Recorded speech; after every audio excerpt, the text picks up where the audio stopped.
Welcome to D24 news. తూర్పుగోదావరి జిల్లా రాజానగరం నియోజకవర్గం NDA కూటమి ఎమ్మెల్యే అభ్యర్థి మతుల బలరామకృష్ణ ఏప్రిల్ 22వ తేదీ సోమవారం నాడు నామినేషన్ వేశారు. నామినేషన్ వేయడానికి ముందు రాజానగరంలో సాయిబాబా ఆలయంలో స్వామివారిని దర్శించుకుని బాబా ఆశీస్సులు తీసుకున్నారు. అనంతరం నామినేషన్ కు అవసరమైన పత్రాలను ఎన్నికల రిటర్నింగ్ అధికారికి అందజేశారు. అనంతరం ఆయన మీడియాతో మాట్లాడారు.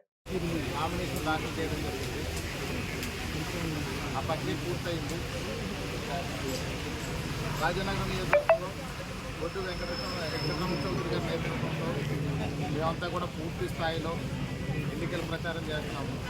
బీజేపీ తరఫున ఎంపీ అభ్యర్థి అయినటువంటి పురంధేశ్వరి మేడం గారు కూడా మాకు పూర్తి స్థాయిలో వారు కూడా 3 రోజులు ప్రత్యేకంగా కూడా ఇక్కడ క్యాంపెయిన్ చేస్తున్నారు. తెలుగుదేశం, జనసేన, బీజేపీ నాయకులందరూ కూడా పూర్తి స్థాయిలో గ్రామంలో కూడా ప్రచారం చేస్తున్నారు. దీని మీద ఖచ్చితంగా అంతా కూడా స్పందన చాలా బాగుంది. ఈ యొక్క ఎక్కడికి వెళ్ళినా జగన్ ప్రభుత్వం మీద విరక్తి చెంది ఉన్నారు.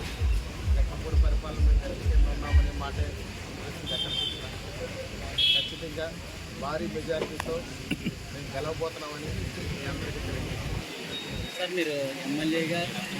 సమస్యగా ఉంది. ఇప్పుడు కూడా ఎక్కడ చూసిన తాగునీరు అనేది లేక చాలా ఇబ్బందులు పడుతున్నారు. అదేవిధంగా ఉద్యోగ ఉపాధి అనేది లేక చాలామంది యువత అంతా కూడా ఖాళీగా ఉండిపోయారు. అలాగే ముందు ఇక్కడ రాగానే ఖచ్చితంగా మాత్రం రైతు నానబెట్టినటువంటి అంశంగా పెట్టుకున్నాం. అలాగే ఇక్కడ సాగునీరు కాలువలు ఏదైతే ఉన్నాయో అలాగే బురద కాలువలు కూడా ఉంటున్నాయి. అవి పూడికలు తీయకపోవడం వల్ల ఉన్న పంట కూడా మునిగిపోతుంది. అవసరం వచ్చినప్పుడు నీరు రావట్లేదు. ఆ పూడికలు కాలువల పూడికలు తీసి సక్రమంగా రైతులకు నీరు అందజేస్తుంది.